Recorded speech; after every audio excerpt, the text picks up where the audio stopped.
चिराधिकां करोति नारायणी नमस्तु कृत्यं नम चैव नरोत्तमं देवी सरस्वतीं व्यासं तत्त्वं जप जप मुकुदे। ये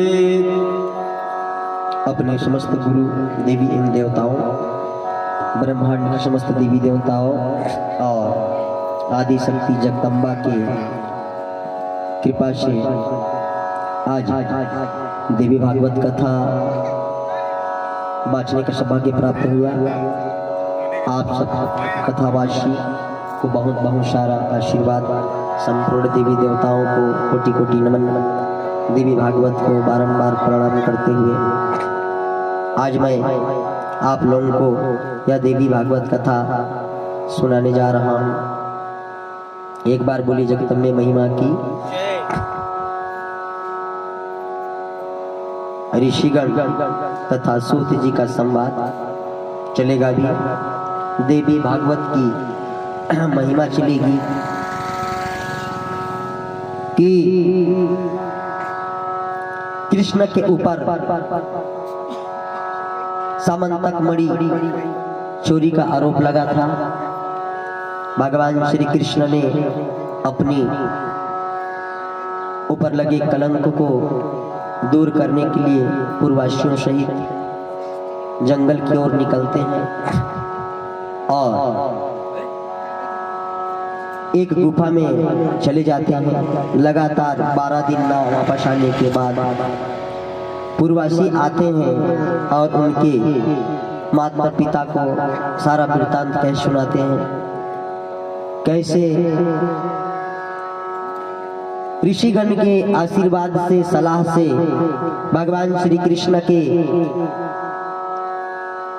पिता वसुदेव जी इस देवी भागवत कथा को कैसे सुनते हैं और जैसे ही कथा समाप्त होती है 27वां दिन में भगवान श्री कृष्ण आ जाते हैं। इस कथा को सुनेंगे विस्तार पूर्वक। कैसे वासुदेव और देवकी का जब विवाह होता है, कंस जी दोनों के रथ को अपने पीठ पर खींचते हुए अपने हाथों से ले जाते हैं। आकाशवाणी होती है। आकाशवाणी में कहा जाता है कि हे कंस, जिस बहन और बहनोई को आप खुशी पूर्वक रथ में बैठा करके ले जा रहे हैं, एक दिन देखिएगा इनके कोख से 8वां नंबर का जब बच्चा उत्पन्न होगा वही आपका विनाश करेगा। और इस प्रकार कंस जी ले जाते हैं अपने बहन बहनोई को और कारागृह में रखते हुए उनके सभी पुत्रों को एक एक करके मार डालते हैं। तब जब 8वां लड़का 8वां नंबर का बच जाता है, तब देवकी जी कैसे अपने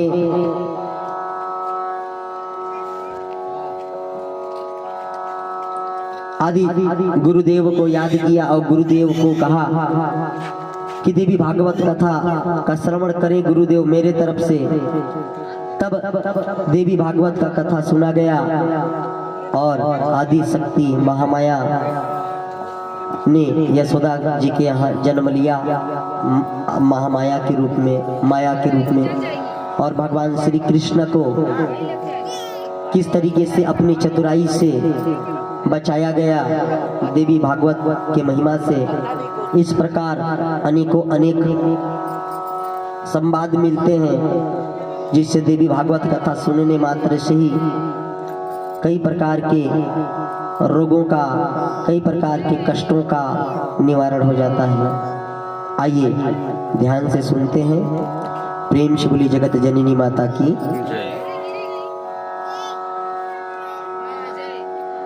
जो सृष्टि काल में सर्ग शक्ति, स्थिति काल में पालन शक्ति तथा संहार काल में रुद्र शक्ति के रूप में रहती है।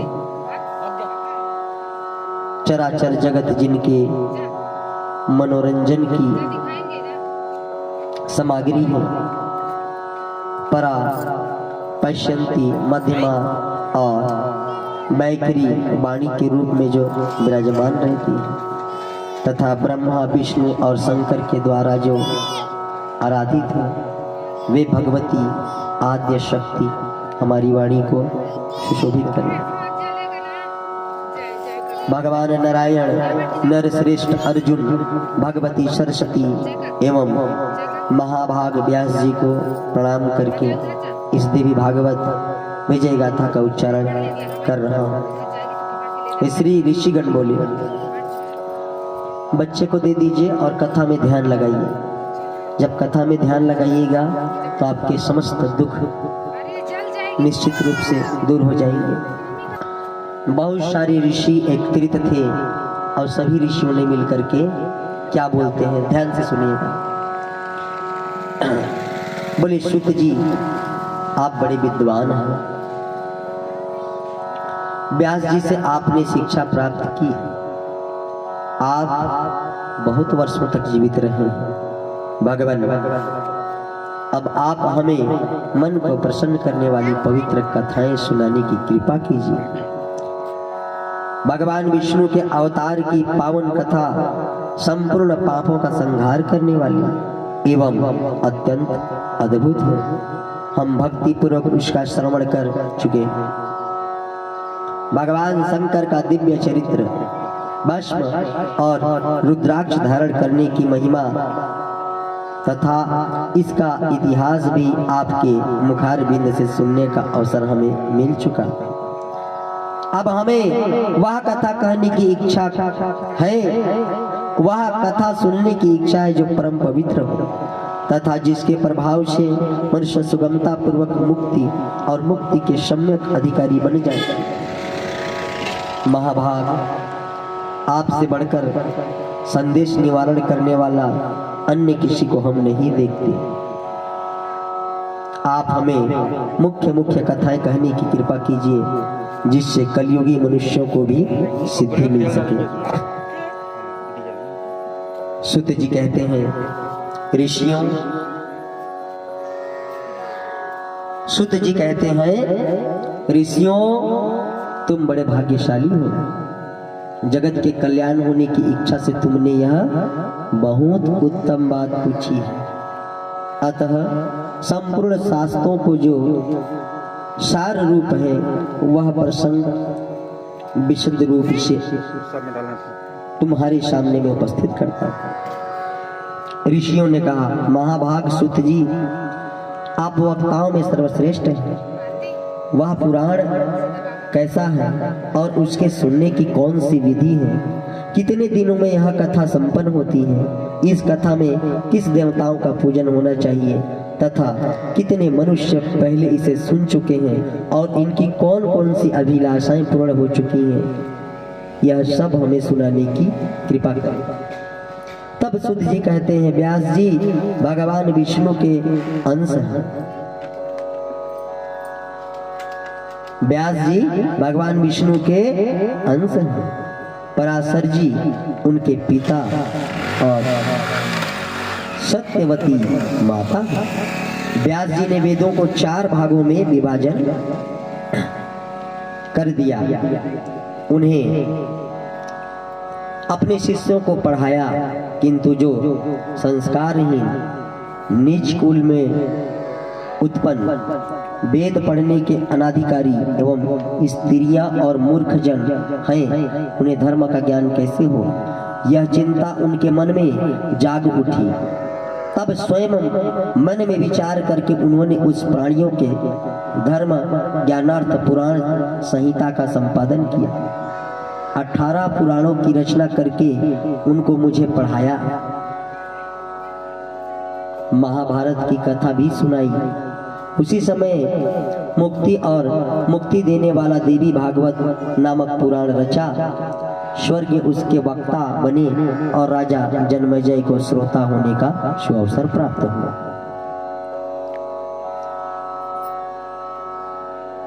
हे श्रोताओं, बहुत समय की बात है। जन्मेजय के पिता राजा परीक्षित थे। उन्हें तक्षक सांप ने डस लिया था, आप सब ने जानते हैं। उनकी दुर्गति निवारण के लिए जन्मेजय ने देवी भागवत कथा सुनी। वेद व्यास जी के मुखार बिंद से 9 दिनों तक इसकी श्रवण विधि संपन्न की। एक जगह कथा कह रहा था, तब बोले देवी भागवत कथा या भागवत पुराण में यदि इतना शक्ति होता तो राजा परीक्षित जी को फिर सर्प क्यों डस देता, सर्प से बच जाते। तो देवी भागवत कथा किसी संपत्ति को ना दे, किसी को प्राण ना बचाए, किसी के कष्ट को बेशक ना हरे, लेकिन यह कथा बड़े से बड़े कष्टों को सहने की शक्ति प्रदान कर देती है। आपके ऊपर आने वाले समय में जो विपत्ति आने वाली है वह भयंकर विपत्ति है, लेकिन इस कथा के श्रवण से उस विपत्ति से निपटने की शक्ति आपके अंदर आ जाती है,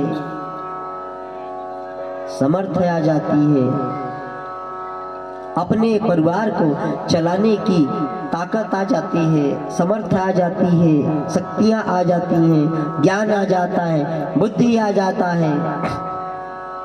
जिसके घर में यह कथा होता है उसके घर के लोग इस कथा को सुनते हैं, उसके घर में, उसके परिवार में एकता हो जाता है। भाई भाई के बिना नहीं रह सकता, जेठानी देवरानी के बिना नहीं रह सकती, पिता बच्चों के बिना नहीं रह सकता, बच्चे पिता के बिना नहीं रह सकते, और जो नाती पोता है वह परिवार के किसी भी सदस्य के बात को अनसुना नहीं करते हैं।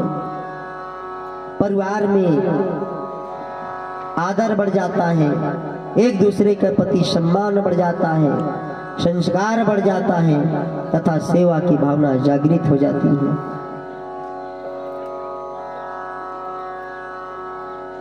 तो आपने सुनी ली कि जन्मेजय के पिता राजा परीक्षित थे, उन्हें तक्षक सांप ने डस लिया था। उनकी दुर्गति निवारण के लिए जन्मेजय ने, राजा परीक्षित के पुत्र कौन थे? जन्मेजय। उन्होंने देवी भागवत सुना, वेद व्यास जी के मुखार बिंद से 9 दिनों तक इसे श्रवण विधि से संपन्न की। वे त्रिलोक जननी भगवती आद्या शक्ति विधि पूर्वक पूजन करने से प्रसन्न होती है। नवाह यज्ञ समापन होने पर उसी क्षण महाराज परीक्षित को भगवती का परम धाम प्राप्त हो गया। दिव्य रूप धारण करके ये वहां पधार गए, पिता को परम धाम प्राप्त हो गया। यह देख करके राजा जन्मेजय को अपार हर्ष हुआ। उन्होंने मुनिवर व्यास जी को भली भांति पूजा की और जय जयकार की तथा यह विश्व में इस बात को फैला दिया कि जो सच्चे मन से भगवती जी का कथा को सुनते हैं निश्चय ही उनका कल्याण होता है। जो मानो भक्ति पूर्वक देवी भागवत कथा सुनते हैं सिद्धि सदा उनके सन्निकट खिलती रहती है। अतः उन्हें निरंतर इस पुराण का श्रवण करना चाहिए। एसटी, एससी, ओबीसी 3 वर्ग के लोगों के लिए अति सुगम और सरल यह देवी भागवत कथा 20 से 25 हजार तक में संपन्न हो जाने वाला यह कथा हर कोई सुन सकता है। देवी भागवत कथा सुनने के लिए 9 दिन का समय चाहिए तथा 4 से 5 लाख रुपया पैसा भी चाहिए, तब जाकर के आपको पुण्य प्राप्त हो पाएगा। लेकिन देवी भागवत कथा गरीब से गरीब प्राणी सुन सकता है और तथा बड़े से बड़े पापों से मुक्ति प्राप्त कर सकता है, बड़े से बड़े कष्टों से मुक्ति प्राप्त कर सकता है, बड़े बड़े रोगों से मुक्ति प्राप्त कर सकता है। गरीबी से, दरिद्रता से यदि वह परेशान हो, बहुत ज्यादा उसके ऊपर कर्ज आता हो, धीरे धीरे वह सब मुक्ति प्राप्त कर लेता है। जो मानो भक्ति पूर्वक देवी भागवत कथा सुनते हैं, सिद्धि सदा उनके सन्निकट खिलती रहती है। अतः उन्हें निरंतर इस पुराण का श्रवण करना चाहिए। सत्ययुग, त्रेता और द्वापर में अनेकों धर्म थे, किंतु कली के लिए एक पुराण ही धर्म रह गया है। इसके सिवा मनुष्यों का उद्धार करने वाला दूसरा कोई धर्म नहीं रहे। मनुष्य धर्म और आचार से हीन और अल्पायु होंगे। कलयुग में मनुष्य का उम्र भी घट जाएगा। जो 100 साल जी रहे थे, कुछ दिनों के बाद में 50 साल ही जिएंगे। किंतु कली के लिए एक पुराण ही धर्म रह गया है। उनके सिवा मनुष्य का उद्धार करने वाला दूसरा कोई धर्म नहीं। कली के मनुष्य धर्म और आचार से हीन अल्पायु होंगे। उनके कल्याण के लिए भगवान व्यास ने पुराण संशय इस अमृत रस का निर्माण किया है। इस देवी भागवत के श्रवण में मास और दिवस का कोई खास नियम नहीं है। आप इसे कोई भी महीना में सुन सकते हैं। मनुष्य सदा इसका श्रवण कर सकता है। वैसे आश्विन, चैत्र, वैशाख और जेठ महीने में तथा 4 नवरात्रि में सुनने से यह पुराण विशेष फल देने वाला हो जाता है। नवरात्रि में इसका अनुष्ठान करने पर मनुष्य सभी पुण्य कर्मों से अधिक फल पा लेते हैं। अतः इसे नवाह यश कहा। जो कछुतित विचार वाले पापी, मूर्ख, मित्रद्रोही, वेद की निंदा करने वाले, हिंसा में संलयन तथा नास्तिक है, उनका भी कलयुग में इस नवाद यश से निस्तार हो जाता है। महान तप, व्रत, तीर्थ, दान, नियम, हवन और यश आदि करने पर भी मनुष्यों को जो फल दुर्लभ रहता है, वह भी 9 दिन के कथा से दुर्लभ हो जाता है, सुलभ हो जाता है। अतः देवी भागवत सर्वोत्तम पुराण माना जाता है। धर्म, अर्थ, काम और मोक्ष की प्राप्ति के लिए यह सर्वोपरि साधन है। पूर्व के कन्या राशि में स्थित होने पर आश्विन मास के शुक्ल पक्ष में अष्टमी तिथि के दिन श्री देवी भागवत पुस्तक सोने के सिंहासन पर स्थापित करके भक्ति पूर्वक योग्य ब्राह्मणों को दान करनी चाहिए। ऐसा करने से वह पुरुष देवी का प्रतिभाजन होकर के उनके परम पद का अधिकारी बन जाता है। जो पुरुष देवी भागवत के एक श्लोक अथवा आधे श्लोक का भी भक्ति भाव से नित्य पाठ करता है, उस पर देवी प्रसन्न हो जाती है। महामारी, हैजा आदि भयंकर बीमारियां तथा अनेकों उत्पाद भी देवी भागवत के श्रवण मात्र से शमन हो जाते हैं। पूतना आदि बाल ग्रह, कृत्य तथा भूत प्रेत जनित जो भय हैं, वे इस देवी भागवत के श्रवण पास भी नहीं भटक सकते। भक्ति पर्वक देवी भागवत का पाठ और श्रवण करने वाला मनुष्य धर्म, अर्थ, काम और मोक्ष के फल का अधिकारी हो जाता है। भगवान श्री कृष्ण प्रसेन को खोजने के लिए चले गए। बहुत समय तक नहीं लौटे। तब वासुदेव जी यह देवी भागवत पुराण सुना। उनके प्रभाव से उन्हें अपने प्रिय पुत्र श्री कृष्ण को शीघ्र पा करके आनंद लाभ किया गया था। जो पुरुष देवी भागवत कथा भक्ति के साथ पढ़ता और सुनता है, भक्ति और भक्ति उनके कर लगत हो जाती है तथा कथा अमृत स्वरूपा है। उनके श्रवण अपुत्र भगवान, दरिद्र धनवान और रोगी आरोग्य हो जाते हैं। जो स्त्री बंध्या का कवंध्या और मित वसा हो, वह भी देवी भागवत की कथा सुनने से दीर्घजीवी पुत्र की जननी बन जाती है। जिसके घर में श्री देवी भागवत पुराण की पुस्तक का नित्य पूजन होता है वह घर तीर्थ रूप हो जाता है। वहां रहने वाले लोगों के पास पाप नहीं टिक सकता। जो अष्टमी नवमी तथा चतुर्दशी के दिन भक्ति के साथ यह कथा सुनता या पढ़ता है उसे परम सिद्धि उपलब्ध हो जाती है। उसका पाठ करने वाला यदि ब्राह्मण हो तो प्रकांड विद्वान, क्षत्रिय हो तो महान शूरवीर, वैश्य हो तो प्रचुर धनवाला और शूद्र हो तो अपने कुल में सर्वोत्तम हो सकता है। प्रेम से बोली जगत जननी माता की। एक गांठ खोल दिया जाए